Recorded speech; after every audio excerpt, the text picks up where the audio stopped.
Miss হবে না আপনার পছন্দের টিভি শো, দেখুন জি5 অ্যাপে একদম ফ্রি। তো আমি ভীষণ আগোছলা ছিলাম, কিছুই গুছিয়ে রাখতে পারতাম না, সেটা সবকিছু টিপটপ রাখতে হয়।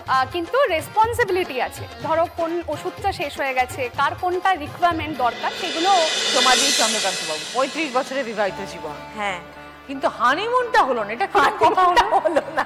তারপরে কোথাও বেড়াতে যাওয়া হলো না? আমার মামা ওর পিসেমশাই হন, তো ওই মামাই সম্বন্ধটা এনেছেন। যখন সম্বন্ধ এসেছিল তখন একটা অফিসে চাকরি করে, যখন দেখতে এলো তখন আরেকটা অফিসে পোর্ট ব্লেয়ারে। এবার যখন আমাকে দেখতে এসেছিল তখন কলকাতায় আরেকটা অফিসে ইন্টারভিউ দিয়ে গেল। বউ ভাতের দিন সেই অফিসের অ্যাপয়েন্টমেন্ট লেটারটা এলো। পোর্ট ব্লেয়ারে জামা কাপড় সমস্ত কিছু রাখা, এখানে এসেছে বিয়ে করতে, আর ফিরে গেল না। ফলে কি হলো, সে মাসে আর মাইনে পেল না। এবার পকেট শূন্য, সুতরাং হানিমুনে হলো না, কোথাও যাওয়া হলো না। আর বিয়ের সময় লোকে তো একটা কিছু দেয়, কিন্তু কিছুই দেয়নি। স্যালারি পাইনি তো।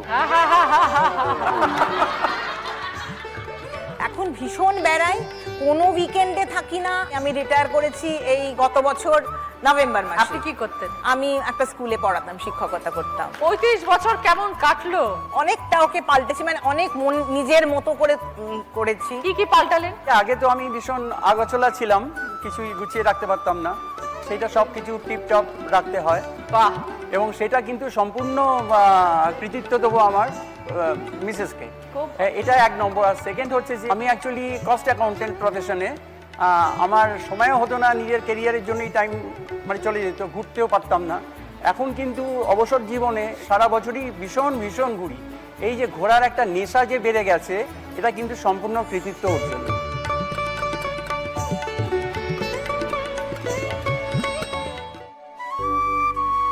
বাড়ির কাজকর্মে হেল্প করেন দাদা? বাজারটা খুব ভালোবাসি করতে। এবার রান্না করার পাঠক ওর। আর খেয়ে দিয়ে উঠে দুপুরবেলা আমি আবৃত্তি করি, ছোট দেখে একটা বলছি, ক্যাফে কর্নার, কবি শ্রীজাত।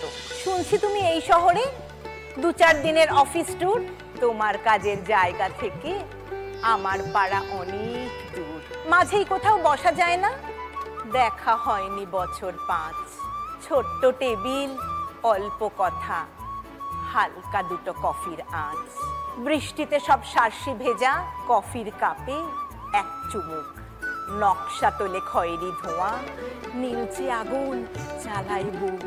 সেই যেখানে কলেজ কেটে বিকেলগুলো পাল্টাতাম, মনে পড়েছে? এখন কিন্তু একটা কফির অনেক দাম।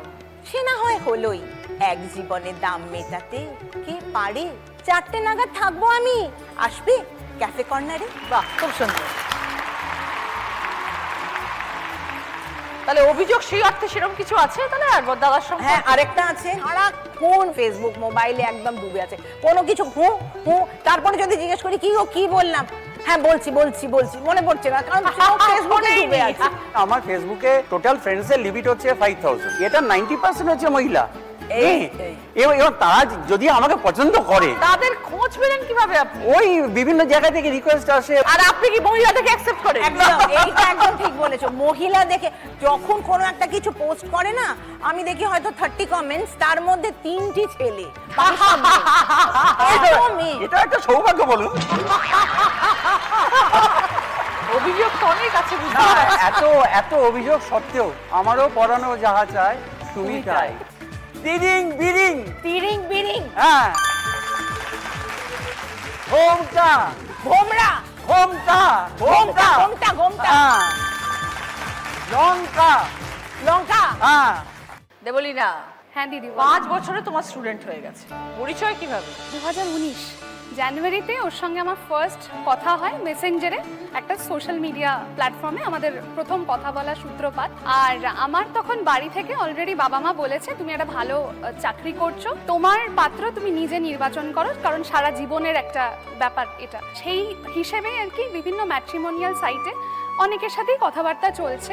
সেই সময় হঠাৎ করে ওর একটা হাই মেসেঞ্জারে আসে, ওর প্রোফাইল পিকচারটা দেখে ভীষণ পছন্দ হয়, যে একটা ডিসেন্ট ছেলে, দেখতে খুব সুন্দর, ভীষণ ভালো লেগে গেছিল। তো তখন ভাবলাম যে কথাটা এগোনো যেতে পারে, তো সেখান থেকেই কথাবার্তা শুরু হয়, বেশ কিছুদিন কথা হয়, তারপরে বেশ একটা ভালো লাগা তৈরি হয়। তারপর আমরা একদিন দেখা করি এবার দেখা করার পরে আমার ওকে ভীষণ ভালো লাগে এবং সব থেকে যেটা ভালো লেগেছিল ভীষণ অনেস্ট, হাম্বল এবং একটা ডিসেন্ট পার্সোনালিটি, যেটা আমাকে খুব অ্যাট্রাক্ট করেছিল। বাকি তো তুমি বলো। হ্যাঁ, যেদিনকে আমাদের দেখা হয় তো আমরা একটা রেস্টুরেন্টে যাই, ওকে তারপর বাড়িতে আমি ড্রপ করি, বাড়ি আসি, তখনই সাথে সাথে আমার ফোন আসলো, বলছে তুমি যদি আমাকে বিয়ে না করো কালকে থেকে কিন্তু তোমার সাথে আমি কোনো কথা বলবো না। তখন ও বলে যে আমার বাড়িতে ছেলে দেখা হচ্ছে না। আমি বলছি আমি তো একদম রেডি না, আর তুমি আমার থেকে অনেক বেটার জব করছো, একটা স্টেবল লাইফে রয়েছো, তুমি চাইবে আরো বেটার একটা ছেলে, তুমি আমাকেই কেন চাইছো? একদিন টাইম লেগেছিল আমাকে বোঝাতে যে না ঠিক আছে, দুজনে মিলে হয়ে যাবে, একসাথে দুজনে একসাথে আর্নিং করবো। এবং তারপরে যেটা হয়েছিল, শ্বশুরমশাইকে মানে ওর বাবাকে ও অ্যাপ্রোচ করবে কিভাবে সেটা নিয়েও একটা মানে আমাকে রীতিমতো ওকে পাখি পড়ানোর মতো পড়াতে হয়েছে, গিয়ে বলো। হ্যাঁ, মানে রোজ রাতে ফোন করে যে বলেছো, আজকে বলেছো। এবার বাড়িতে আমি বলবো যে আমি তো বাড়িতে জানি যে এখন বিয়ে করার কোনো প্ল্যান নেই, তো যাই হোক বাড়িতে আমি বললাম দেখি ইজিলি বাড়িতে বললো না, তাহলে ঠিক আছে অসুবিধা নেই, ওদেরকে ডাকো। তো ওরা আমাদের বাড়িতে এসেছিল দেখতে, এবং সেখানেই সব মানে কথাবার্তা ফাইনালাইজ হয় এবং 6 মাসের মধ্যে আমাদের রেজিস্ট্রেশন, তারও 6 মাস মানে টোটাল 1 বছরের মধ্যে আমাদের বিয়ে হয়ে যায়। তো এখন আমরা দুজন নিজেদের বিজনেস রান করি। আমার জেডি মোবাইল হাউস বলে দত্তপুরে একটা দোকান আছে, ওকে, মোবাইল স্টোর, আর আমার একটা বুটিক আছে, শাড়ির বুটিক, প্লাস আমার একটা কন্টেন্ট রাইটিং এর ফার্ম আছে। তো দুজনে মিলে ভীষণ ভালোভাবে চলছে। পাশাপাশি থাকলে 5 বছর হয়ে গেল, কি বুঝলে? ভালো মন্দ সমস্তটাই রয়েছে। মন্দটা বলি, সেটা হচ্ছে ভীষণ অগোছালো জিনিসপত্র, হয়তো আয়রন করে দিলাম, সব গুছিয়ে পরিপাটি করে দিলাম, যখন পরবে তখন আর কিচ্ছু খুঁজে পাচ্ছে না। এইটা ইউজুয়ালি মেয়েদের হয়, যেটা আমরা হয়তো ডিসাইড করে উঠতে পারি না কোনটা পরবো বা এটার সাথে কি জুয়েলারি পরবো। এটা ওর ক্ষেত্রে বেশি হয় যে কোথায় আছে, কোথায় কোথায়, এক জায়গায় রাখলো, ভুলে গেল, আবার খুঁজতে থাকলো, এই জিনিসটা চলে। ওয়াশরুম যাবে প্রত্যেক দিন, এটা আমার নিয়ম, ও ওয়াশরুম থেকে বেরোবে, লাইটটা আমি অফ করি, মানে এইরকম ক্লামজি। এবং কিছুদিন আগেই হয়েছে যে এটা হয়তো ধরলো, এটা ফেলে দিল, এটা ভেঙে গেল, এরকম।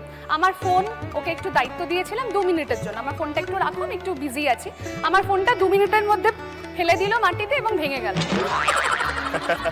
এমনি সংসারই সেরকম কিছুই নয়, কারণ এখনো শ্বশুরমশাই পুরো দায়িত্ব নিয়ে উনি সবটা করেন, কিন্তু রেসপন্সিবিলিটি আছে। ধরো কোন ওষুধটা শেষ হয়ে গেছে, কার কোনটা রিকোয়ারমেন্ট দরকার, সেগুলো টাইম লাইট মতো অফ করে। করার কথা ভুলে যাওয়া যায়, কিন্তু কোনো ওষুধের ডেট বা কোথাও ডক্টর দেখাতে হবে, ইম্পর্টেন্ট জিনিস, আননেসেসারি জিনিস আমি মাথা লাগাই না, যেটা ইম্পর্টেন্ট সেটা সবসময় আমার ব্রেনে স্টোর থাকে।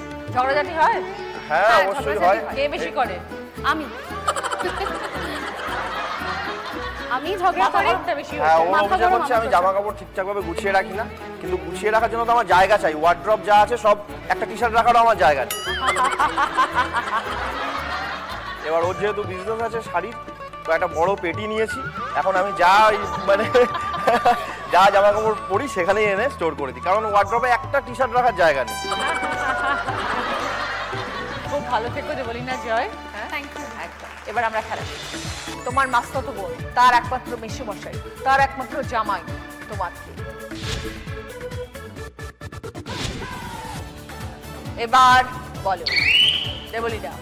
আমার হাজবেন্ড। বুঝিয়ে দাও। মাস্তুতো বোন, তার মেসোমশাই মানে আমার বাবা, তার জামাই হচ্ছে আমার হাজবেন্ড।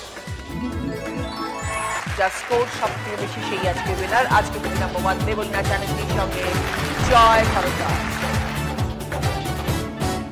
জি5 ডাউনলোড করুন আর সব এপিসোড দেখুন একদম ফ্রি।